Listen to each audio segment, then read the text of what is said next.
교회는 위대한 신비, 미스테리입니다. 미스테리라는 말은 헬라어로 미스테리온이라고 하는데 숨기다, 입을 다물다 에서 유래한 단어로서 그 뜻은 하나님께서 때가 되어 계시하시기 전까지 감추어 주신 진리를 말하는 겁니다.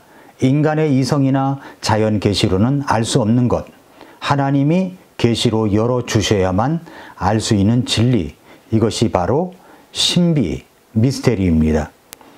미스테리오는 단순히 이해하기 어려운 신비한 것이 아니라 하나님이 감추셨다가 계시를 통해 드러내신 구속의 계획입니다. 먼저 첫 번째, 그렇다면 교회의 위대한 신비란 무엇을 말하는 것입니까? 여기 신비는 미스테리온, 신비는 사람이 스스로 알 수 없는 감추어진 진리를 의미한다고 했죠.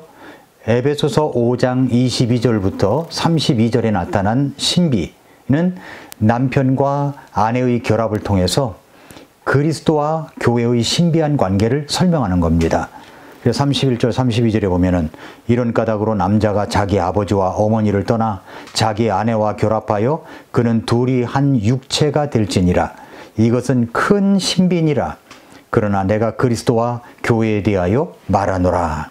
이것은 단순한 결혼 윤리가 아니라 교회의 탄생과 존재 자체에 대한 신적 계시입니다. 여기 신비라고 하는 이 단어는 세상 사람들이 이해할 수 없는 감추어진 하나님의 계획입니다.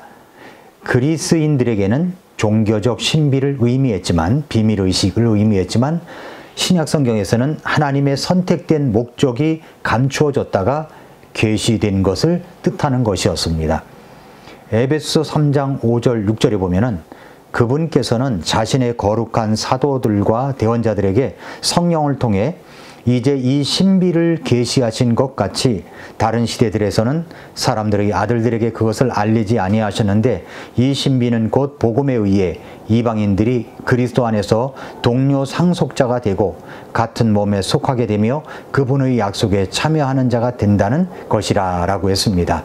자, 이제 두 번째 보기 원하는 것은 구약과 신약의 차이, 이 교회의 존재와 탄생에 대해서 말씀드리겠습니다. 구약시대에는 교회가 없었죠. 구약에서는 교회라는 개념이 계시되지 않았습니다. 구약 성경 전체를 보면 이스라엘 민족은 하나님의 언약 백성으로 특별히 선택되었습니다. 그러나 교회, 에클레시아라는 개념은 구약 어디에도 등장하지 않습니다.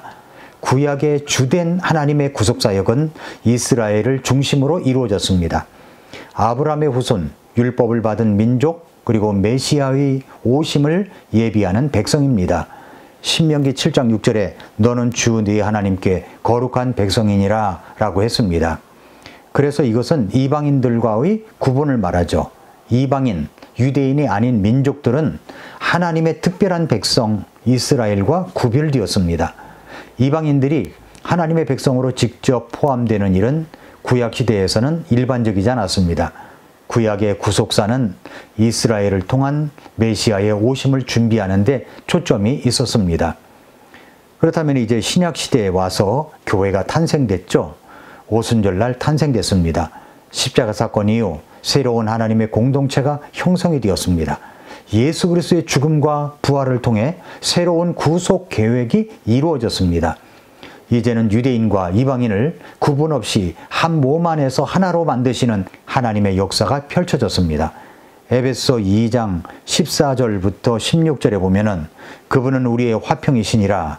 그분께서 둘, 그러니까 유대인과 이방인을 하나로 만드사 우리 사이의 중간 분리 벽을 허무시고 한 몸으로 하나님과 화해하게 하려 하심이라 라고 했습니다.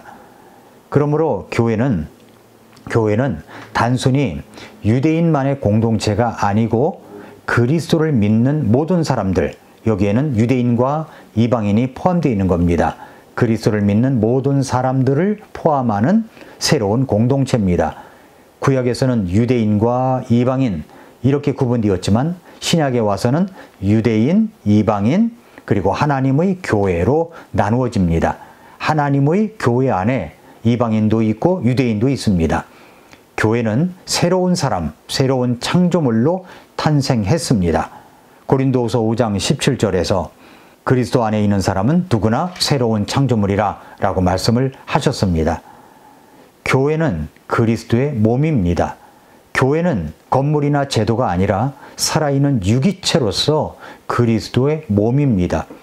모든 신자는 이 몸의 각 지체로서 서로 연결되어 있고 그 머리는 예수 그리스도이십니다. 고린도전서 12장 27절에 보면은 이제 너희는 그리스도의 몸이요 각 사람의 지체니라 이렇게 말씀을 했습니다. 그 다음에 이제 교회와 그리스도의 신비한 관계에 대해서 말씀을 드리겠습니다. 교회는 그리스도의 신부입니다. 성경은 교회를 그리스도의 신부로 묘사합니다. 에베소서 5장 25절부터 32절에 보면은 그 이야기가 나옵니다. 그리스도께서 교회를 사랑하여 자신을 내어 주심으로 교회가 탄생했고 교회는 그리스도의 사랑에 응답하는 신부로서 순결하고 헌신된 존재가 되어야 하는 겁니다. 교회와 그리스도와의 관계는 교회와 그리스도와의 관계는 친밀하고 사랑스러운 관계입니다. 교회와 그리스도는 단순한 주종 관계가 아니라 사랑과 헌신의 깊은 유기적 연합을 이룹니다. 교회는 그리스도의 사랑의 대상이고 그분과 영원히 연합될 존재입니다. 요한계시록 19장 7절에 어린 양의 혼인잔치가 다가왔고 그분의 아내가 자신을 예비하였도다 라고 말씀을 했습니다. 교회는 새로운 창조물로서 유대인과 이방인이 하나 되어 그리스도의 몸을 이루는 존재입니다. 교회는 그리스도의 신부로서 사랑받고 거룩하게 준비되어야 합니다. 그 다음에 이제 교회와 결혼의 관계입니다.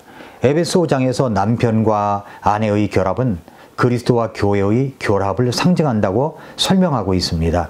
아담의 갈빗대에서 하와가 나온 것처럼 그리스도의 희생을 통해서 교회가 태어났습니다. 교회는 그리스도의 몸이며 그분의 희생과 사랑으로 세워진 존재입니다. 그래서 이제 신부로서의 교회가 있습니다. 예수 그리스도는 교회를 사랑하시는데 자신을 주시기까지 사랑하셨습니다. 교회는 그리스도의 사랑과 희생으로 이 세상에 존재하게 된 것입니다. 그리스도는 나의 아내라고 하지 않고 나의 교회라고 말씀하셨습니다. 교회의 정결과 성화라는 부분에서 그리스도께서 교회를 말씀으로 씻어 정결하게 하시고 거룩하게 하십니다.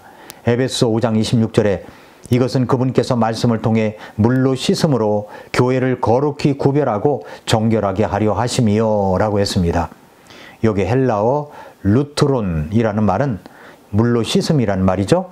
루트론은 목욕을 의미하며 구약에서 제사장이 성소에 들어가기 전 몸을 씻던 의식과 관련이 있습니다.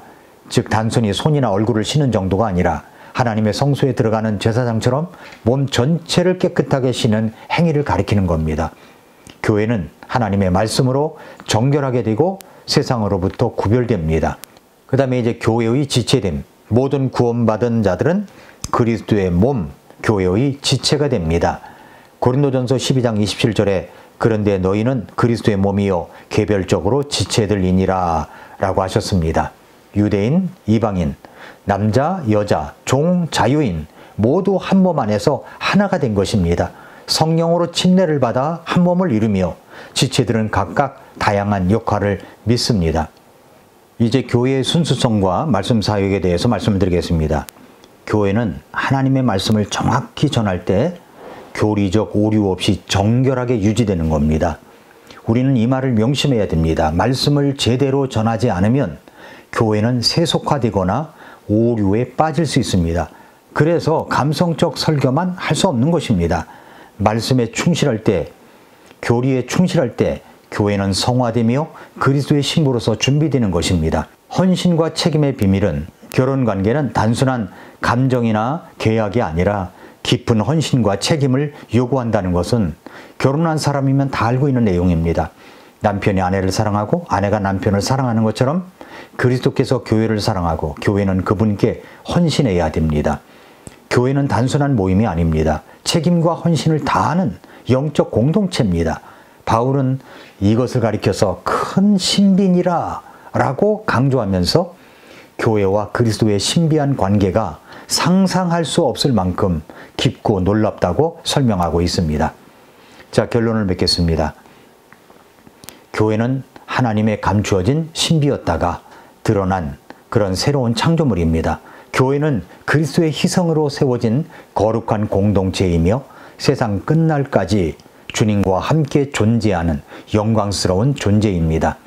우리는 이 교회 안에서 우리 신랑 되신 예수님께서 다시 오실 때까지 하나님의 은혜를 입고 주님의 신부로 준비되며 하나님의 뜻을 세상에 나타내는 사명을 감당해야 합니다.